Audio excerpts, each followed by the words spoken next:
All right, the State of the Union address tonight, and we do know it's going to be an acrimonious Congress. The well of the House, the Democrats have taken that over right now. So how does the president address a skeptical Democratic House and a Nancy Pelosi right behind him who isn't on the same page when it comes to things like a wall, et cetera? There is such a thing as decorum in politics, which brings us to my next guest, the Duck Dynasty star, the author of The Theft of America's Soul. Phil Robertson is here. And Phil, as I was reading your book, I was thinking, how would you give that address and keep the nation together? How would you do it? I would begin with the Apostle Paul writing to the Roman Empire before it collapsed. Now it's just a heap of rubble over there, what used to be the world's greatest power.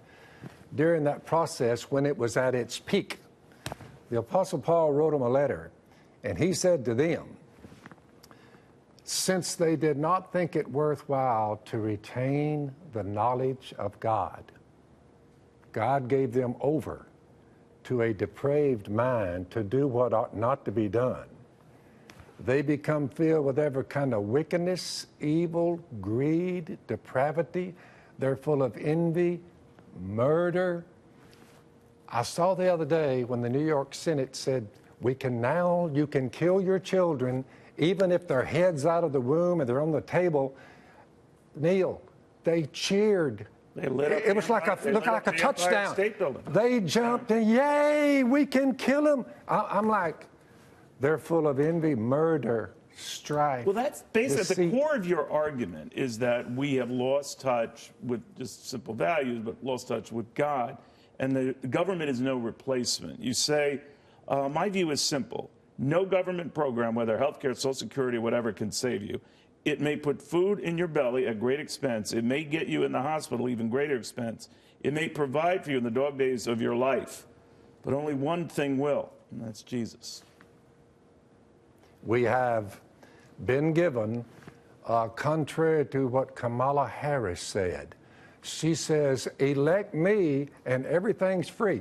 Look, everybody can have their own health care. The government's going to finance the whole thing. It's not going to cost but $30 trillion. I'm offering you the greatest deal you ever had. Elect me, and everything will be free. But she's saying that other people who've been getting away with financial murder will pay for it, the rich. What I'm saying is that, Kamala, I already have health care. It's given to me by God, eternal health care. I'm guaranteed to be raised from the dead. I have life and immortality given to me by God through Jesus Christ. People get sick on earth in their human form. So you advise? The temporary reprieve is not worth it. I'm telling her I have eternal health care, and it's free. Doctors can give you a little temporary reprieve, but they cannot save you from physical death. The doctors who treat you, they die too. But you're not dismissing that people need health care, right? It's just I didn't have health care for 50 years, and someone says, now I'm rich and famous, so I said, Miss Kay, you can buy every kind of insurance known to man if you want to. Well, but I never needed it for 50 years, so there you go. Well, it's done you some good here. Let me ask you a little bit. You have it seems like a pretty interesting relationship with the president, and before he was president, you had met with him, I think, at the Value Summit. Yep. And you had given him a diagram. Could you tell that story? I wrote the gospel down in hieroglyphic form, an arrow coming down out of heaven. Right. Say what you will about Jesus, but our calendar, the world's calendar, is based on Jesus Christ. It's 2019 years, Neil, since Jesus showed up. We're counting time by Jesus. Now look, say what you will. Out of all the people who've walked on planet Earth, your calendar is based on one of them? He had to have done something, Neil. Chinese don't use that. Rather large. I asked a girl from the Ukraine, I said, what year is it over there in the Ukraine? She said, 2019.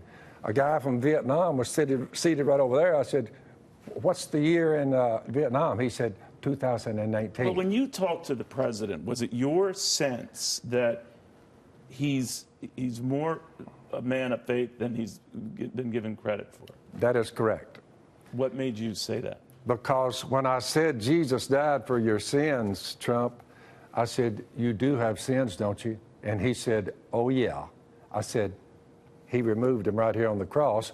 and you are going into a casket one of these days into the cemetery. He said, yeah. I said, 3 days later, after they killed him on the cross, he solved that problem too. It wouldn't do us any good, Neil. Donald Trump. Did he seem moved by that? You said he stuck it in his pocket. What he said was, when he heard the gospel, which was my job to give it to him, it's not my job to judge him.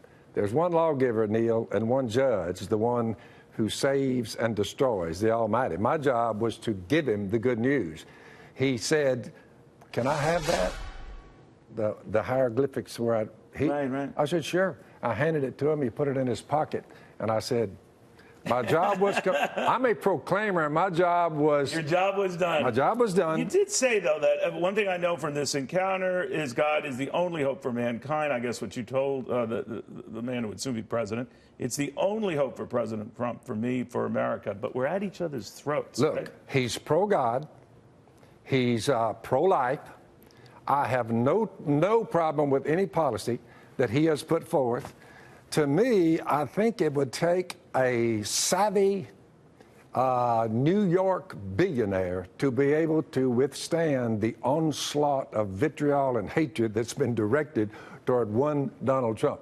I'm amazed that he gets a lot of that himself, that he brings it on. He brings, I said it in the book, I said some of the things he says, right. And I've said, very politic. I've said a lot of things that I wish I could, I wish I had not have said. So think about it, Neil. You've said a few things. You're like, Yeah, I've never said it. Oh, yeah. A few of us have. But so you tell you, a man that talks a lot, like the President of the United States, he's going to make some mistakes. Because the media says that, the fake news thing, and that he lies a lot, misrepresents himself. What do you think? I'm just saying the news media, according to Jesus, the evil one is the father of murder. That kind of fills in the blanks on why we're such a murderous nation, all the way down to killing our sons and daughters in our mother's womb.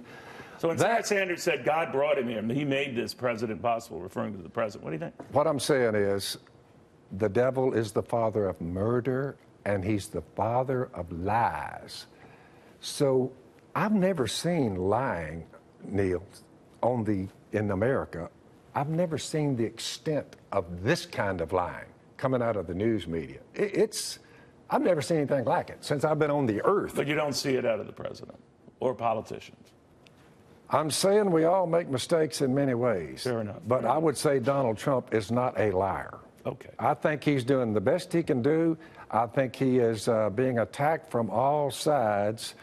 Being a New York billionaire, I would see where he might get a little bit frisky at times and say a few things he might not should have said. But I'm saying overall, I'll take him any day over the competition.